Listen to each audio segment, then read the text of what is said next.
Hello everyone, welcome back. It's Kevin with survivalistboards.com. If you're not a member of the forum, get on over there and get signed up. We're the largest survivalist forum on the internet.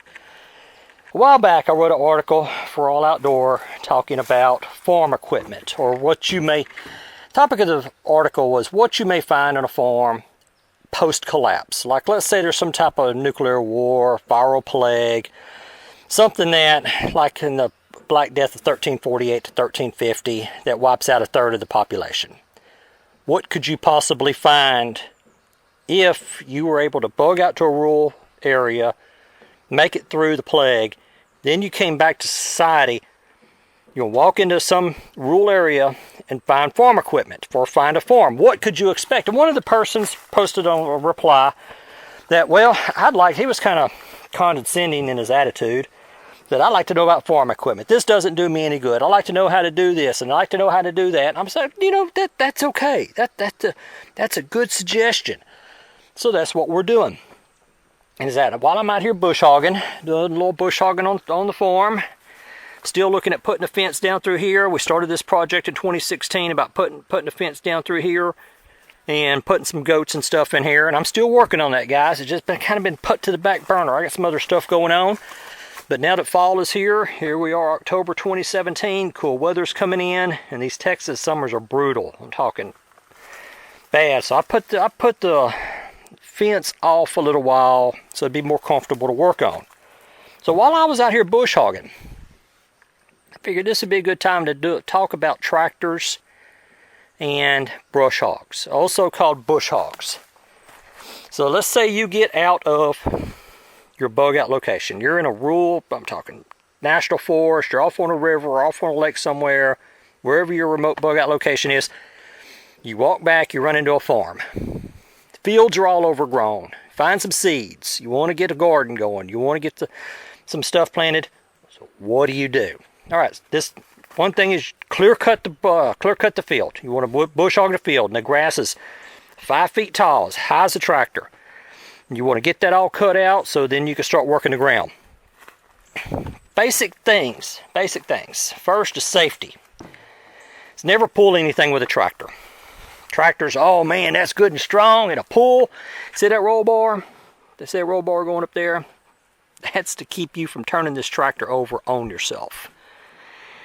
That the way the tractors are designed, this rear end's got so much power going through it.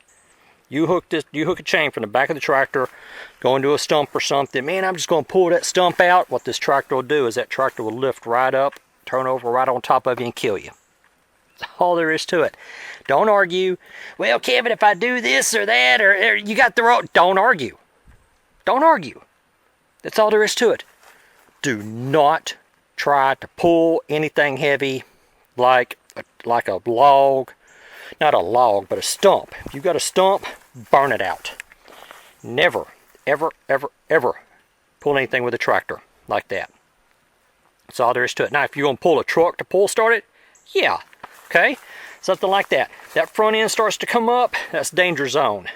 That rear end will keep pulling. That tractor will come back on you and kill you. Second thing, this is where people get hurt. This is the power takeoff. This goes right into the transmission, right into the engine. Anything that gets in the way of this is going to be ripped off. Your arms will be ripped off, your legs will get ripped off, whatever is connected to this. Like this brush hog, whatever you want to call it. A lot of different names for it. This is it can hurt you. Anything connected to the PTO is going to hurt you. If you get in the way, it's going to hurt you. Somebody's backing up.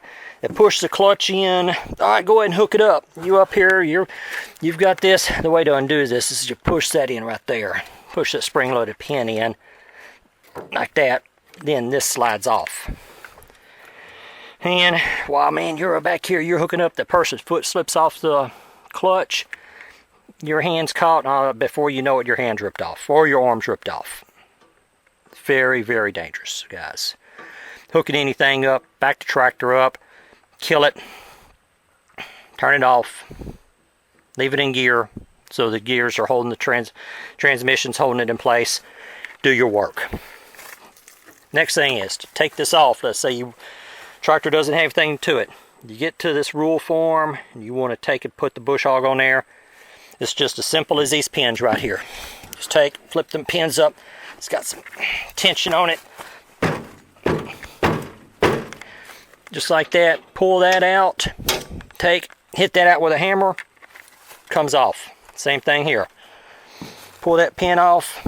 Pull that pin out. Pull the cotter pin out. Pull the pin out. Flip that up. These turnbuckles. This turnbuckle is to level the bush hog. But the bush hog is sitting at an angle and it's cutting at a level. One side's higher or lower than the other. Turn that, adjust the level of the brush hog as some people call it. Do not set the brush hog all the way down on the ground. These stump jumpers will start digging into the ground. They'll leave little ruts. They should have a little rubber bushing on them. These have gotten tore off. There it is, that little rubber.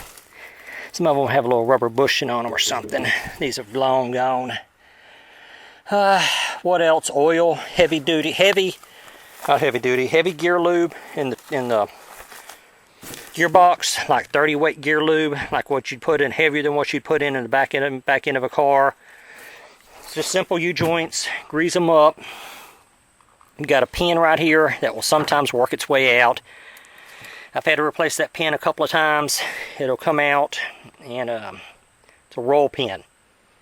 So make sure that stays tapped in place. There's a bolt down inside there that holds this. Sometimes that'll work its way loose. That nut will come off, work its way loose. Just put a regular bolt on there. No need for hardened, anything like that.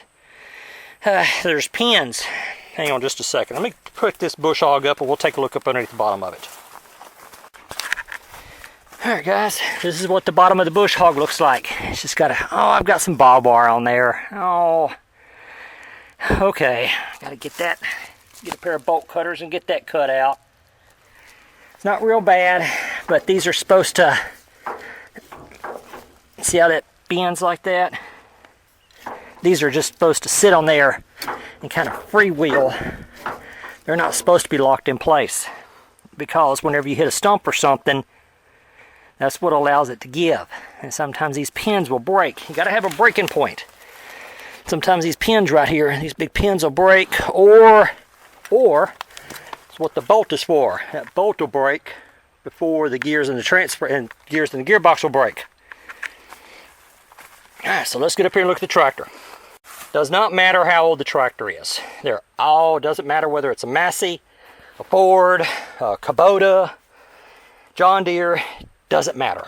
They're all going to have the same basic operation. Most of them are going to be standard. You're going to have a clutch. This is the clutch. See the single foot pedal? What's the other side got? 2 foot pedals. Those are the brakes. It helps you turn faster. Push down on one, puts the brake on one tire, helps you turn faster. Push down on the other one, helps you turn faster. Anyway, it's a gas pedal over there. Throttle. Now, you want to have high and low gear. On this one, this is the low, this is the high. It's 4-speed with a reverse. Engage the bush hog and lift the bush hog over here. All tractors are going to be a little bit different. Is that the bush hog engagement there may be over here, or the lift may be over here on some tractors. To engage the PTO may be over here. Some tractors may be over there on some tractors. A lot of times, turning the key off does not kill the engine. You're going to have to pull a lever to turn it off. Gas pedal. Well, it's not gas, it's diesel. And if you notice right up here on the RPMs, there's no speedometer, there's RPMs. There's a little gearbox right there. See if I get that without the sunlight. Right there between the 15 and the 2000, it's a little gearbox. That's ideal for bush hogging. Or for working, that's your good working RPM. Alright guys and gals, I hope that has explained some stuff. So, next we're going to be talking about disc and disking up the field. So, you come up to a farm, got the tractor, you need to get it hooked up to the bush hog. Get that high brush cleared out of the field so you can start breaking the ground up to plant something. Then you can take that grass, throw it out to the chickens, throw it out to the cattle, give it to the goats, sheep, whatever. Put it up for wintertime, whatever. Use it for composting. So then once you get the bush hog hooked up, all it is just these little pins. That one, this is the turnbuckle, helps lift the back end up or down. And remember, this is the danger zone.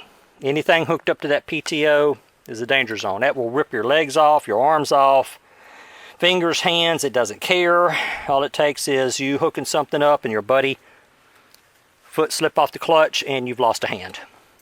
Anyway, I hope that's been helpful. Next time we'll talk about disking up the ground. I will talk to y'all later.